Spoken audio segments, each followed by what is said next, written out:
Cross-processing is a traditional darkroom technique that we can mimic using Photoshop's digital darkroom. In the old days, you'd take print film and develop it using slide film chemicals, and you'd get a bizarre cross-processed effect. You could also use slide film and use print film chemicals as well. That worked in a similar way, but it was very hit and miss. Here we have a typical cross-processed look, and we achieve this using curves, and I'll talk you through that in just a tick. But you can see that the blues from the original have got a bit of a greeny hue to them now. The contrast is much more dramatic. We've got much blacker blacks and brighter highlights compared to the original, and you've got some nice green tints to the shadows as well. Now, there's no hard and fast rules as to what constitutes a cross-processed colour. Sometimes you have a bit of a magenta tint to the shadows, for example. It's all down to the source image and how you want it to look. But we're going to kick off by opening cross-process-before.tiff into Photoshop's standard editor. So let's kick off by opening up the Layers palette, and we'll do a lot of work in here. So go to Window, Layers, and you can then click on the Create New Adjustment Layer icon and choose Curves, and we're going to use the curves to change the colours.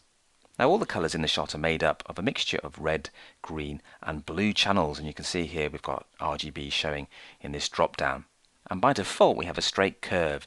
The shadows are at the bottom left, the highlights are at the top right, and the curve at the moment is a straight line, so nothing is actually being changed, and we're not changing any of the tones. But if we pop up to here and choose something like Increase Contrast, you'll notice that we've now got a gentle S-shaped curve. It's pulling the shadows down at the bottom, and it's pushing up the highlights to try and create an increased contrast range.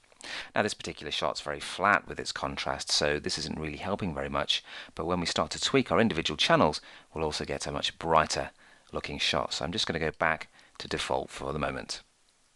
Now, when we adjusted the contrast, we were using the red, green and blue channels and changing them equally, but if we go to another preset like Cross Process, you'll see that the reds, the greens and the blues all have a slightly different curve shape, and that is what gives us our bizarre, strange shifts in colour hue. Now, this isn't perfect, it won't suit every photograph, but we can actually go into the individual channels ourselves, tweak their curves and create a cross-processed look that will suit our source image. We're going to end up with something that looks more like this. There you go, much brighter highlights there, for example. Let's just go back to the original and we'll go back to default, and I'll show you how to target the individual color channels and make independent adjustments to their curves. So let's kick off by adjusting the blue channel. If we click here, we can choose the blue channel. You'll see a blue curve appear. It's got a slightly different histogram because of the amount of blues in the image. And what we're going to do is click round about here to about 191 or 192 for the output and input, and then click again down here to place another curve.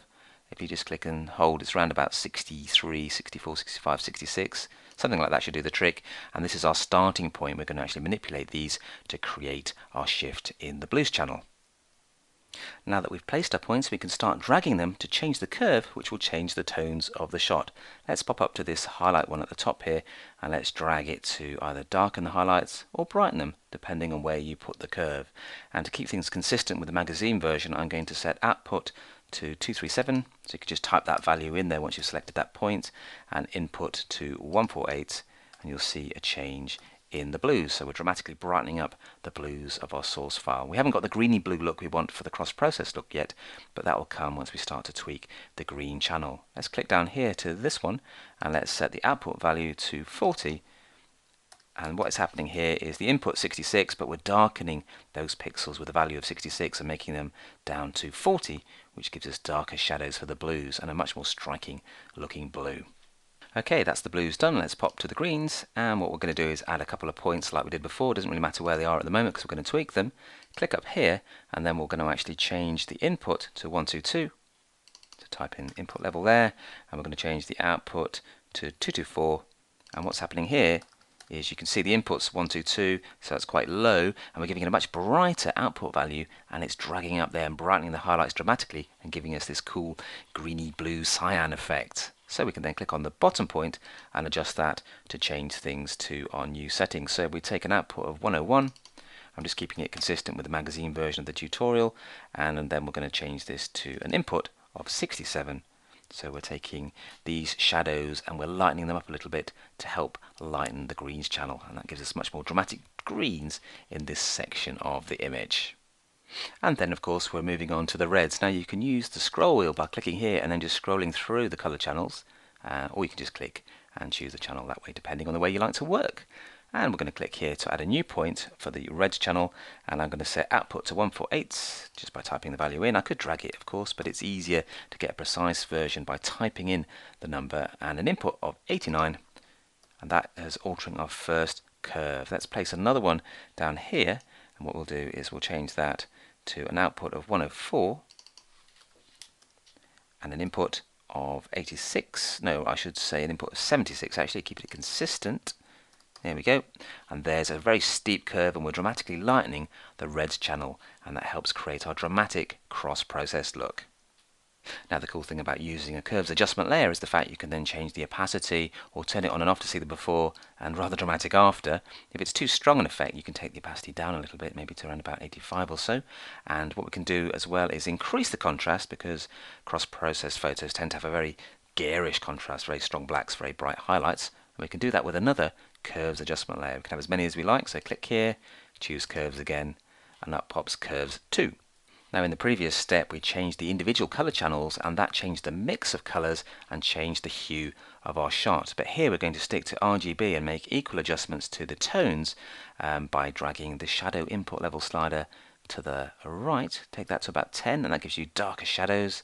And if we go to the highlight input level slider and drag that to the left, take that to around about an input of 224 or so. You can type in that value if you like, and that's now brightening up the highlights and darkening the shadows. We can turn that on and off to see the before and after, and yeah, we've definitely got a high contrast print with much more punch, much darker shadows and much brighter highlights.